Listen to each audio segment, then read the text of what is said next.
Hey there everyone, welcome to Sorbs's classes, and here we are solving IES 2023 economics paper part 3. Okay, so the question here is question number 1D. How does the pricing rule of exhaustible resources differ from that of the renewable resources, right? So let us first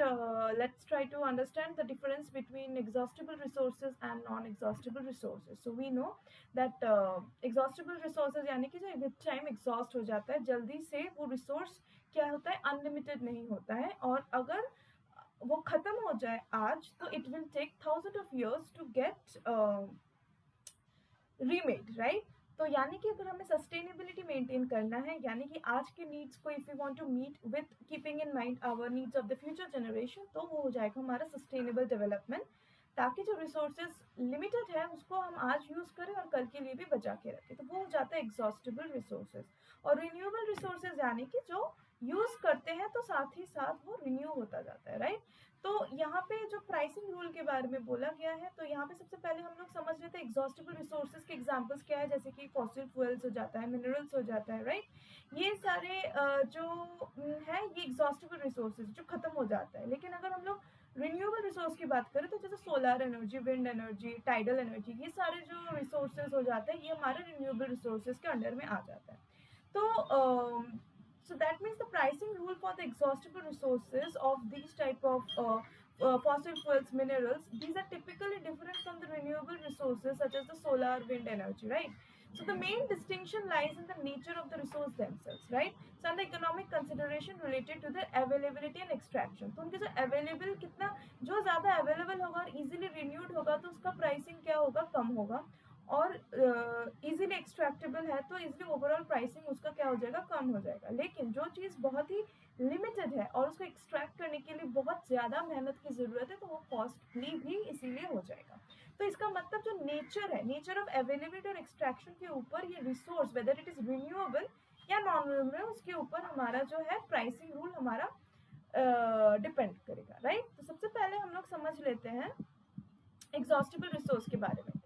यानी कि सबसे पहला जो characteristics है वो क्या हो जाता है स्क्योर्सिटी एंड डिमिनिशिंग अवेलेबिलिटी यानी कि एग्जॉस्टेबल रिसोर्सेज जो है वो फाइनाइट होता है इन क्वांटिटी और बहुत ही लिमिटेड सप्लाई होता है and these resources are extracted and consume their availability diminishes over time तो इसीलिए the pricing rule for these type of exhaustible resources takes into account their scarcity and the fact that the supply will eventually be depleted खत्म हो जाएगा दूसरा हो जाता है marginal extraction cost यानी कि the pricing of exhaustible resources considers the concept of marginal extraction cost यानी कि जैसे जैसे आपका extraction बढ़ता जाएगा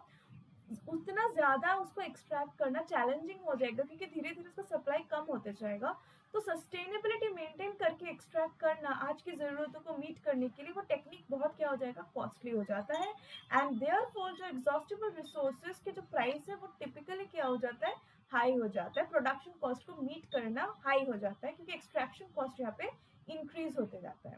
इसके अलावा रेंट कैप्चर जो है थर्ड टॉपिक है जो कि pricing of exhaustible resources often involves the concept of rent capture rent refers to the surplus और the economic benefit that arises from owning और कंट्रोलिंग अ स्केर्स रिसोर्स यानी कि limited जो खत्म हो जाएगा right The government or resource owners may impose tax, royalties, or resource rents to capture a portion of the economic surplus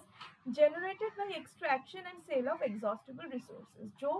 कि बहुत ही limited है जो कि बहुत ही स्केर्स है जो कि आसानी से नहीं मिलता हो अगर हम उसका बेनिफिट लेंगे तो उसके अगेंस्ट कुछ टैक्सेस या रेंट या रॉयल्टी गवर्नमेंट को देना पड़ेगा और उससे जो सरप्लस मिलता है वो हो जाता है रेंट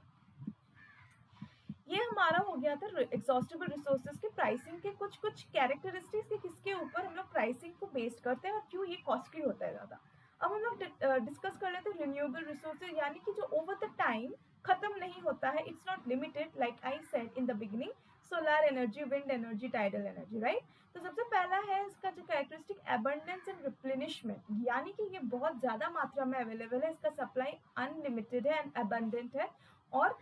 यूज करते हैं तो ये रिन्यूड हो जाता है it's not scarcity that is the factor which influence the pricing है राइट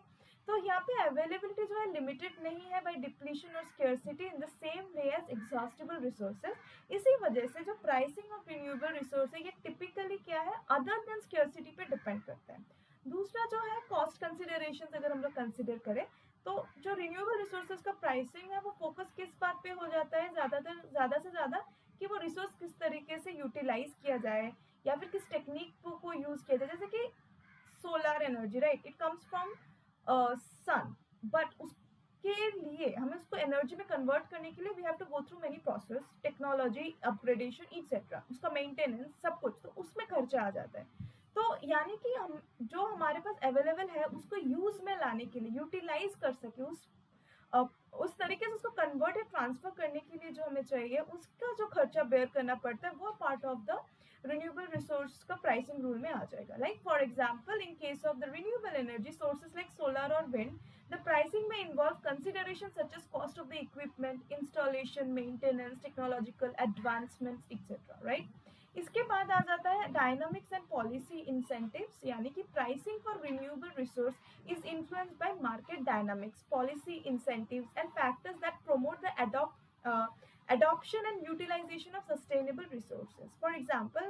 suppose गवर्नमेंट कुछ पॉलिसीज ऐसे इम्प्लीमेंट कर सकता है टू एनकरेज कि हम लोग रिन्यूएबल रिसोर्स को ज़्यादा यूज में लाए और उसको ज़्यादा से ज़्यादा यूज करके उसके एनर्जी को हम लोग काम में लगाए, क्योंकि वो क्या है हमारा अनलिमिटेड है, वेर एज लिमिटेड रिसोर्स को उतना ज़्यादा डिस्टर्ब ना करें, क्योंकि अगर वो खत्म हो गया then it will be very difficult for us to